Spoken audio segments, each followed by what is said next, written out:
Muito bem, pessoal. Pontualmente são 21 horas, quarta-feira, dia 15 de setembro de 2021. Eu queria inicialmente agradecer a presença de todos vocês por mais uma vez ter reservado esse tempo para a gente estar juntos, para conversarmos um pouco sobre saúde ocular. E hoje a gente vai conversar sobre um tema bem interessante, que geralmente desperta também muito interesse nos pais, né? Nós vamos falar quais os sinais que o seu filho está precisando de óculos ou correção ocular, tá bom? Então, a gente já conversou uma outra live sobre os erros refracionais de uma maneira geral. Então, eu gostaria de lembrar para vocês quais são os erros refracionais ou o tipo de grau, né, mais comum que o indivíduo precisa usar. Então, quando a gente pensa em grau de óculos, a gente divide basicamente em 3 grandes grupos, né? Os pacientes que têm miopia, hipermetropia e astigmatismo. E aí, tudo bom? Geodimar, ei Geodimar, obrigado, viu Geodimar, valeu. Geodimar é um amigo de graduação, está prestigiando aí o nosso evento. Obrigado, viu Geodimar, estamos aí conectados agora com a revolução digital.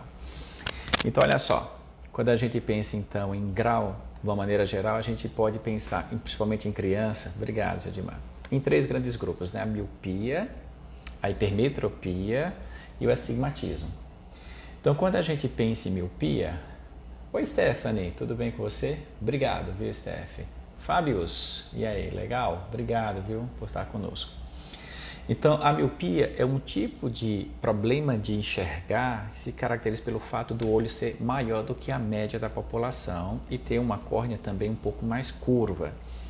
De uma forma geral, o tamanho do olho é de aproximadamente 23 milímetros. Boa noite, Fábio, tudo bom? Então, quando o olho é um pouquinho acima disso, ou seja, o diâmetro antero-posterior do olho, né?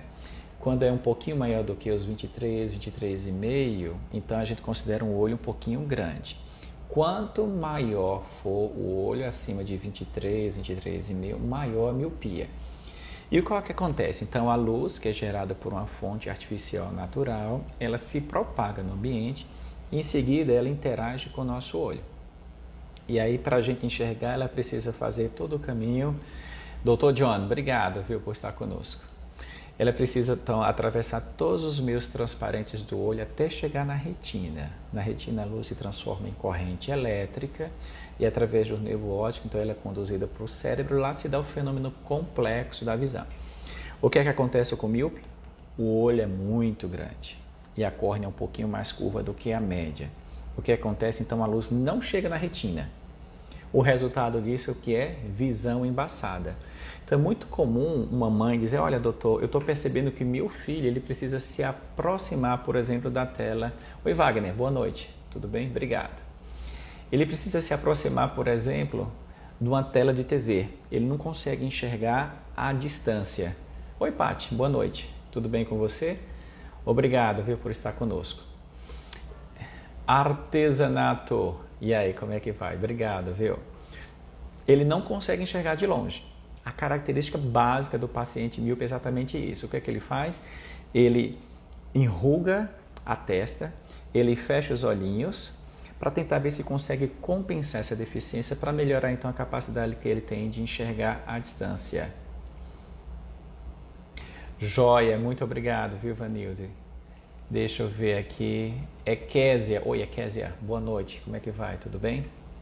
Então, a característica do míope é basicamente essa. É aquele indivíduo, é aquela criança, a gente está falando sobre criança, indivíduo de uma forma geral, que por natureza tem um olho um pouquinho maior do que a média da população. A luz não consegue chegar na retina, ela para no meio do caminho.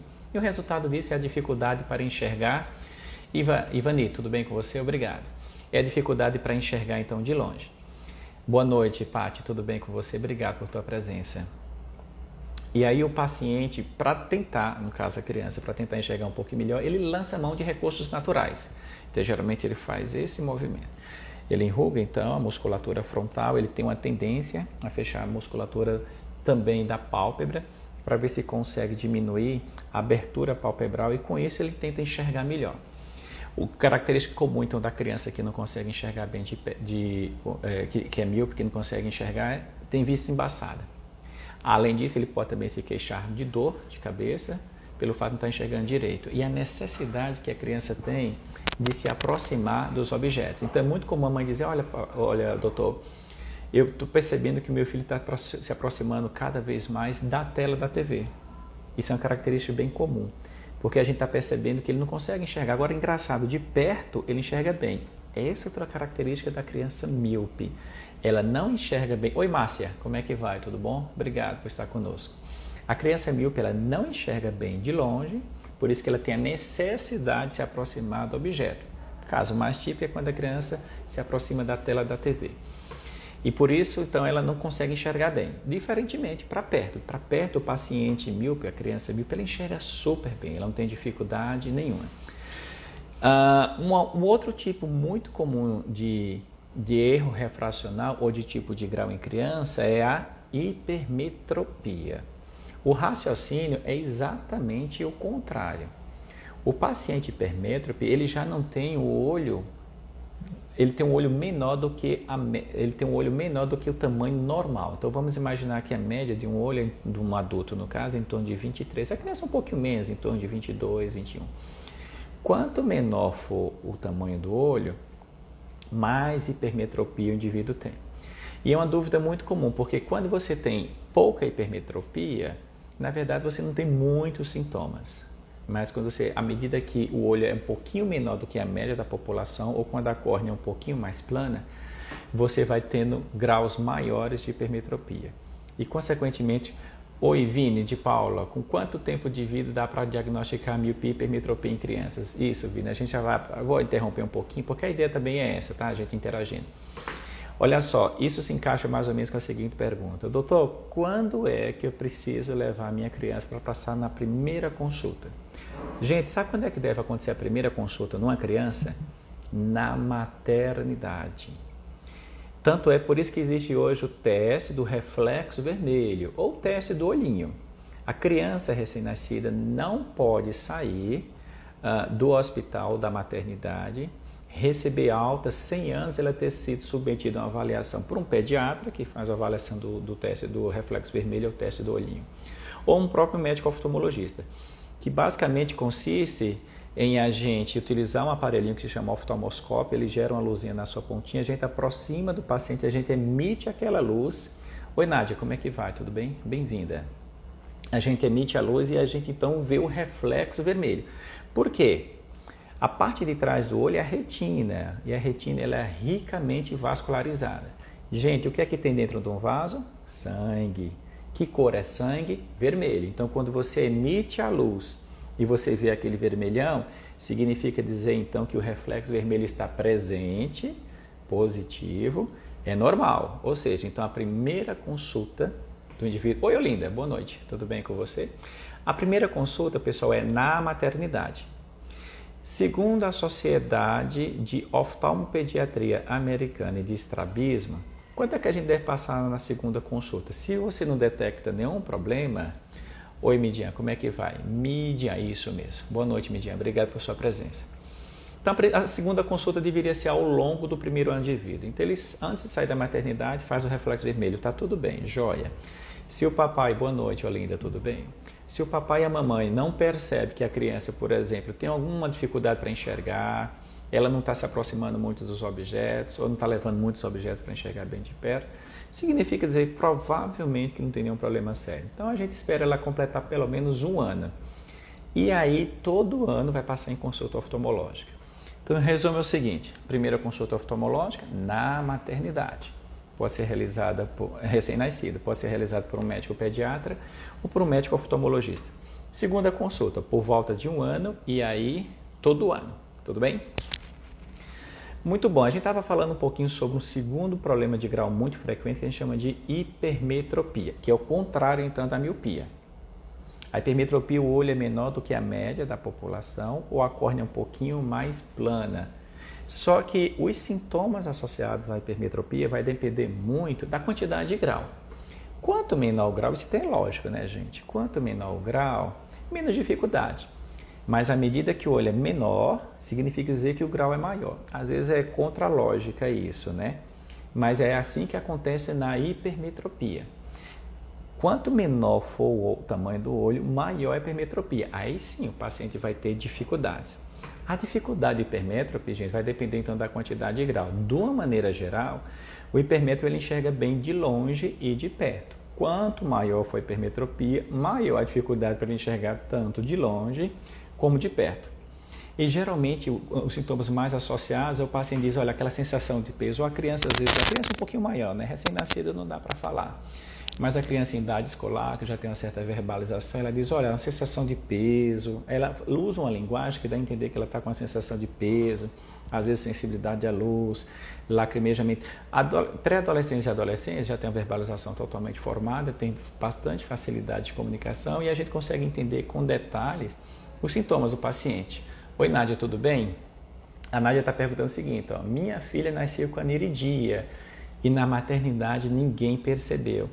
Olha, Nádia, eu já tive a oportunidade de tratar alguns pacientes com aniridia, inclusive eu estou terminando um estudo que confirmou que uma técnica bem revolucionária que a gente está utilizando, que se chama Keracli, que a gente implantou em pacientes com aniridia e que está tendo um resultado bem satisfatório. A aniridia, pessoal, é uma malformação congênita. Oi, Sandra, como é que vai? Tudo bem? Obrigado, viu, Sandrinha, por estar conosco.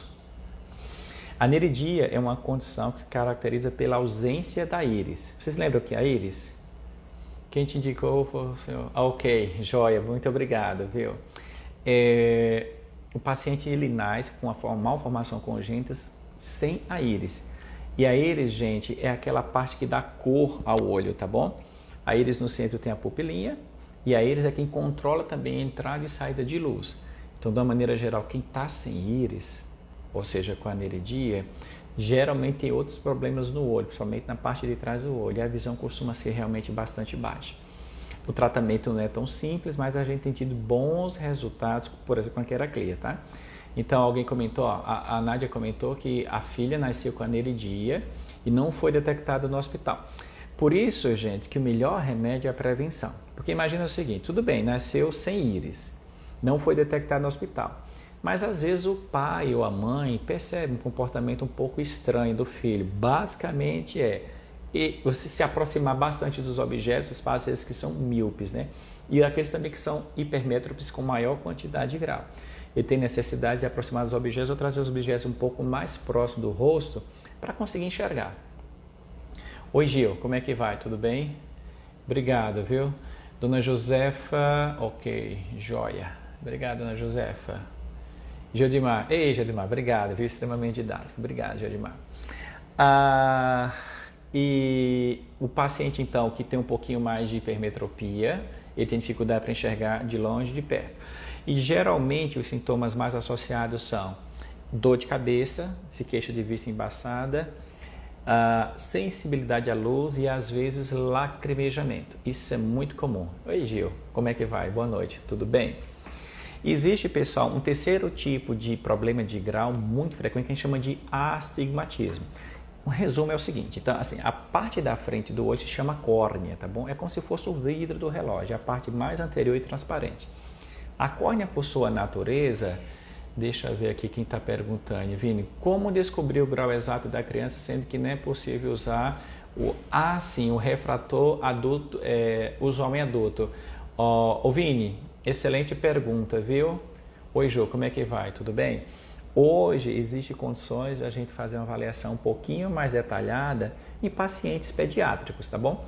Então a gente usa recursos um pouquinho mais rudimentares no seguinte sentido. Então a gente posiciona um paciente e a gente leva umas reguinhas portáteis e a gente tem um aparelho chamado oftalmoscópio, a luz passa pela reguinha, interage com a córnea e com isso a gente tem uma ideia de quanto grau o paciente tem.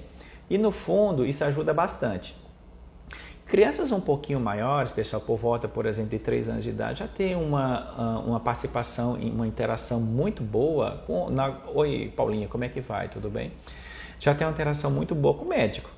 Existe todo um recurso lúdico dentro do escritório, dentro do consultório, para interagir com a criança. Oi, Pri, como é que vai? Obrigado, viu, Pri, por estar... Olha, gente, se vocês por acaso precisarem de um excelente oftalmologista, de uma clínica de alto padrão, com excelentes profissionais, lá por volta da região do Santo Amaro, perto da Borba Gato, vocês podem procurar a doutora Priscila Carvalho, viu? Uma excelente colega e tem sido assim, uma parceira nossa. Obrigado, viu, Pri? É isso aí. Então, assim, as crianças com 3 anos de idade aproximadamente, elas já conseguem verbalizar, já conseguem se comportar. E aí a gente coloca, então, no autorrefrator. Mas antes do autorrefrator, a gente tem recursos lúdicos. Obrigado, viu, Pri? A gente tem recursos lúdicos que conseguem fazer uma avaliação bastante assertiva. Gente, Dona Josefa está perguntando o seguinte, ó, com quantos anos pode ser corrigido o estrabismo em crianças? A Nádia, legal, sou da Zona Sul. Isso, Nádia, procura a doutora Priscila, tá bom? Dona Josefa, quanto mais cedo for dado o diagnóstico, maior a chance de corrigir o problema. Porque lembra o seguinte, né? O olho, na verdade, tem a função de transformar luz, que é onda eletromagnética, em corrente elétrica. Em seguida, esse estímulo vai até o cérebro e lá atrás, no cérebro, se dá o fenômeno complexo da visão. Se a gente, então, tem o olho desviado para dentro, para fora, para cima e para baixo, consequentemente, a luz não vai chegar e o olho vai ficar sem enxergar. Quanto mais cedo, Dona Josefa, melhor. E é possível até fazer cirurgia para correção de estrabismo, ou seja, aquela condição em que o olho ele fica desviado para dentro, para fora, para cima, para baixo. É possível até você conseguir fazer cirurgias por volta dos 6 meses, até às vezes 1 ano. Mas é possível sim fazer um tratamento rápido. Eu sou o Duda. Oi, Duda. Tranquilo? Obrigado pela sua presença, tá bom? Então, assim, por isso que é importante, eu acho que se a gente tivesse que resumir esse bate-papo nosso hoje, seria o seguinte: quanto mais cedo você procurar, essa na verdade isso é uma verdade, gente, que não só se resume à prática da oftalmologia, da medicina como um todo. A chance que a gente tem de dar um diagnóstico assertivo e um tratamento adequado com recuperação daquela função, quanto mais cedo, melhor. Por isso a ideia de passar em consultas oftalmológicas pelo menos uma vez por ano. No caso de criança, antes que eu te esqueça, até pacientes com aniridia, minha filha tem estrabismo. Sim, é possível. Só que a aniridia é um caso à parte, porque é uma malformação congênita. Além do indivíduo nascer sem a íris, ele também costuma nascer sem um limbo funcionante, a parte de trás do olho, a mácula não funciona bem, existe uma chance maior do paciente também ter glaucoma. Os pacientes com aniridias é um caso à parte e acaba também tendo estrabismo, mas é possível sim tentar alguns recursos para corrigir esse problema. Eu sou o Wesley, que eu operei contigo. Valeu, Wesley, obrigado, viu? Muito feliz com o resultado. Wesley, muito obrigado. Progelux entrou, obrigado. Então a ideia é o seguinte, aquilo que eu tinha falado previamente, só repetindo. Primeira consulta, na maternidade. Nasceu, não pode receber alta sem antes ter feito a visão, o teste do reflexo vermelho, o teste do olhinho, né? O teste do reflexo vermelho, que consiste basicamente em a gente emitir luz. A luz ela interage com a parte mais de trás do olho, que é a retina. A retina, por sua vez, tem muitos vasos. Dentro do vaso tem sangue, você vê então aquele vermelho. Combinado? E aí, todo ano, não estou sentindo nada, vou levar meu filho para passar em consulta com o médico oftalmologista, tá bom? E um terceiro tipo de grau muito comum nas crianças se chama astigmatismo, aquilo que eu estava falando para vocês previamente. O astigmatismo é o seguinte, então a córnea, a parte mais... Oi, doutora Josefa, obrigado, de nada, viu, dona Josefa? O astigmatismo é a parte mais anterior do olho, é como se fosse o vidro do relógio, tá? Então a córnea ela tem uma curvatura vertical, tem uma curvatura horizontal. Todo mundo tem astigmatismo. Geralmente um astigmatismo muito baixo, 0,25, o paciente não sente nada. 0,50 também não sente nada. À medida que o grau do astigmatismo vai aumentando, ou seja, a curvatura da córnea num sentido é bem diferente no outro, isso faz com que o indivíduo enxergue distorcido.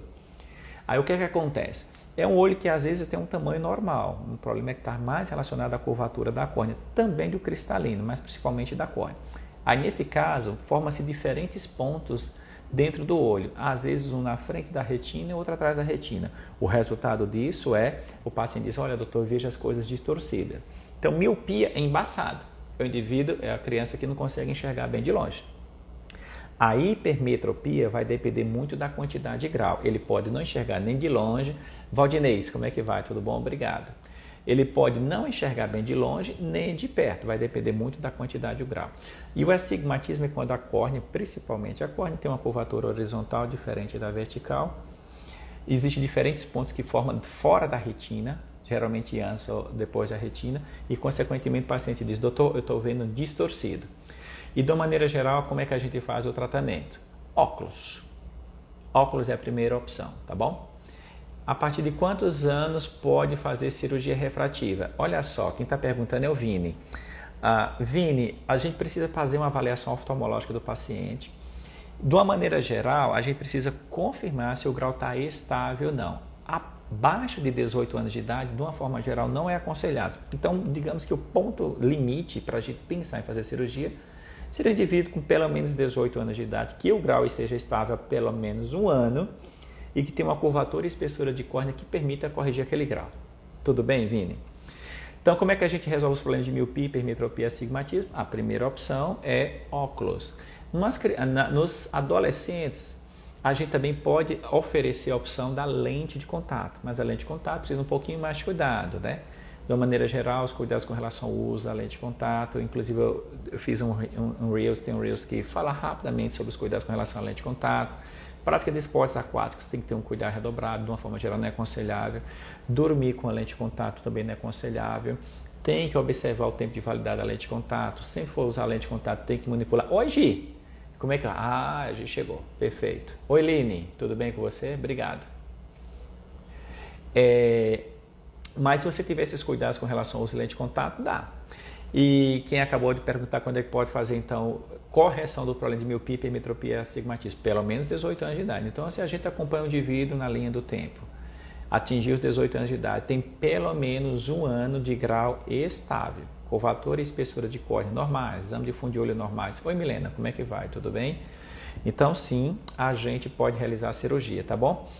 Existe uma última coisa que eu queria falar com vocês. É um termo técnico que se chama ambliopia, mais conhecido como o famoso olho preguiçoso. O que é que acontece, pessoal? É comum a gente nascer com o olho um pouquinho diferente do outro em termos de grau. Não é obrigatório ser exatamente igual. Um pouquinho diferente pode acontecer, mas pode também acontecer de um olho ser muito diferente em relação ao outro. Vou dar um exemplo. Nasceu com o olho com grau próximo... Olá, Milena, tudo bem? Nasceu com grau próximo de 0. Só que o outro olho, por exemplo, um indivíduo nasceu com 3, 4 graus. Sabe o que é interessante? Oi, Gi, tudo bem? O que é interessante? O que acontece? Eu já tive vários pacientes que só perceberam que tinha um olho que não funcionava de maneira adequada quando foram fazer o teste do CNH. O que acontece, pessoal, em termos práticos? A gente não tem o hábito de tapar um olho e comparar com o outro. Como a gente enxerga com os dois olhos abertos, a gente conclui, já que eu estou enxergando bem, porque meus olhos são iguais. Não, pessoal, os olhos não são iguais, também eles não são totalmente diferentes. Pequena diferença de um olho em relação ao outro é normal. Só que às vezes um olho é bastante diferente do outro, a gente não percebe, a não ser que aconteça alguma coisa com o olho bom. Então, digamos que um adolescente estava jogando futebol, de repente caiu um corpo estranho no olho bom. Aí ele, nossa... Ele começa então a perceber que tinha um olho que não estava enxergando porque aconteceu alguma coisa com o olho bom. Aí ele procura assistência oftalmológica. Mas lembra que eu conversei com vocês o seguinte, ó. No fundo, existe a conexão íntima entre o olho e o cérebro. Esses dois ossos estão trabalhando harmonicamente a todo instante. E as conexões não podem ser interrompidas. Agora, se o indivíduo nasceu com o olho com um grau muito diferente do outro, e se ele não tratou numa fase crítica que vai do 0 aos 7 anos de idade, o que acontece? Aquele olho que não foi tratado não enviou informações para o cérebro, não vai ter um tratamento adequado a ponto da gente recuperar a visão desse paciente.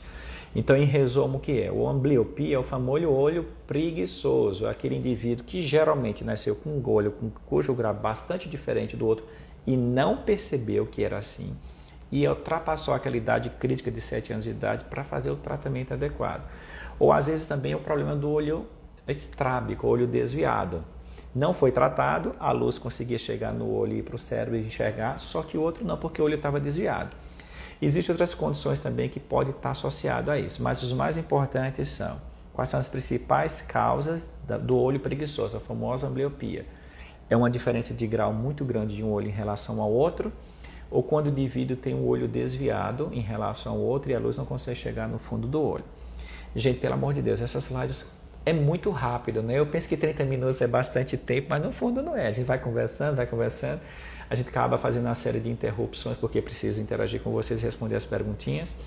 Eu queria reforçar mais uma vez o seguinte, que a nossa intenção, gente, é basicamente compartilhar o nosso pouco conhecimento e a nossa experiência com relação às questões associadas à saúde ocular e outras questões também que a gente vai discutir ao longo do tempo. Então, hoje a gente falou basicamente sobre os sinais que seu filho pode apresentar quando precisa de óculos. Então, a gente dividiu basicamente em 3 grandes grupos. A miopia é quando o indivíduo tem um olho um pouquinho maior do que a média da população, tem dificuldade para enxergar de longe. Qual a tendência dele? Querer se aproximar dos objetos. E é muito comum ele fazer esse movimento de contratura da musculatura frontal, da musculatura também orbital, para tentar enxergar melhor. O segundo é hipermetropia, é o contrário da miopia, quando o olho é um pouquinho menor do que a média da população, a luz, em vez de parar na retina, ela passa, entre aspas, passa direto, então o indivíduo não consegue enxergar. Só que a hipermetropia vai depender do grau.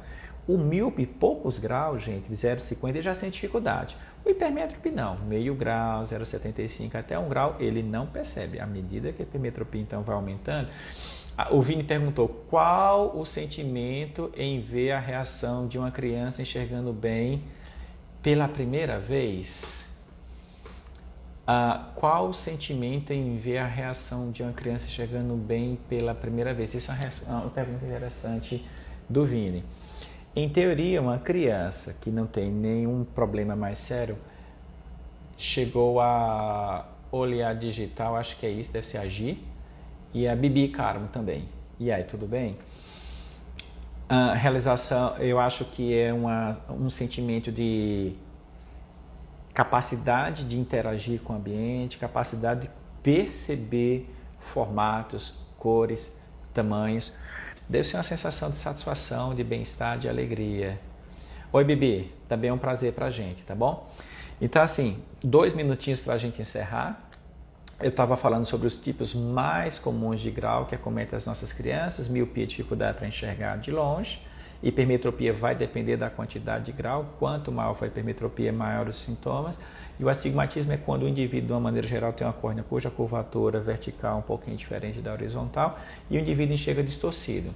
Então, um é embaçado, o outro é visão também turva, vai depender da quantidade de grau. E, por fim, o astigmatismo, que geralmente se queixa de visão distorcida. Lembrar da importância do reflexo vermelho. É obrigatório, por lei, toda criança, antes de sair da maternidade, ser submetida a uma avaliação para avaliar o reflexo vermelho. Que, em resumo, a gente quer detectar se o indivíduo não tem problema sério de grau, se tem opacidade de córnea, catarata congênita é um caso muito comum, glaucoma congênito também. E, finalmente, a ambbliopia. É quando um olho, o famoso olho preguiçoso, é quando o indivíduo, desde sempre, tinha um olho, por exemplo, que um grau era bastante diferente do outro e ele nunca percebeu. Ou que um olho era mais desviado do que o outro e ele nunca percebeu, até se dar conta quando acontece algo com o olho bom. Uma outra condição muito frequente é quando o indivíduo vai fazer a primeira vez a carta do CNH. Então ele vai retirar a habilitação dele. Ele não percebe, então a gente pede para atrapar um olho e pede para ler. Aí o indivíduo lê tudo, aí de repente a gente faz isso e diz, nossa, não estou enxergando. Mas engraçado, eu sempre enxerguei. E aí, Rico, tudo bem com você? Obrigado, viu, por estar conosco. No fundo, gente, ele nunca enxergou bem, só que ele nunca percebeu. Porque nunca teve o hábito de tapar um olho e comparar com o outro. Também vocês não precisam ficar assim com neura não, tá? Ficar tapando, comparando. Não, na verdade o que a gente precisa fazer é sempre consultas oftalmológicas de rotina. Primeira vez na vida da maternidade, a segunda com 1 ano. E aí, uma consulta anual, sempre. E à medida que a criança vai crescendo, a gente vai fazendo outros exames complementares mais sofisticados para tentar avaliar de maneira mais objetiva e quantitativa as questões de filme lacrimal, de córnea, de íris, de cristalino, de fundo de olho, assim sucessivamente, tá bom? Pessoal, vocês acreditam que o tempo já se foi? Eu não acredito, né? É muito rápido. E eu queria aproveitar e pedir para que vocês curtissem, compartilhassem, porque a nossa ideia é interagir com vocês. A nossa ideia é ser um canal de comunicação para trazer conhecimento, para trazer orientação com relação às questões de saúde ocular, tá bom? Olha só, eu acho que por hoje é isso. Muito obrigado mais uma vez pela presença de todos vocês. Eu acho que é isso por hoje. Não esqueçam, tá? Encontro marcado toda quarta-feira às 21 horas. Milena, muito legal essas informações. Milena, muito obrigado, viu? Todas as quartas-feiras à noite, a partir das 21 horas, nós temos um encontro marcado aqui para a gente bater um papo bem legal sobre questões associadas à saúde ocular e outras questões que são de nosso interesse, tá bom? Pessoal, mais uma vez, muito obrigado, viu? Não esqueçam, tá bom? Compartilhem, curtam, vamos interagir cada vez mais. A nossa intenção é ver se a gente consegue, então, trazer um pouquinho mais de informação para vocês. CN Noodles, incrível, doutor, show de informações. Muito obrigado, viu, Noodles? Muito legal. É isso aí, gente. Conto com vocês na próxima quarta-feira, às 21 horas, para a gente discutir mais sobre um super tema associado à saúde ocular, tá bom? Obrigado, viu, gente?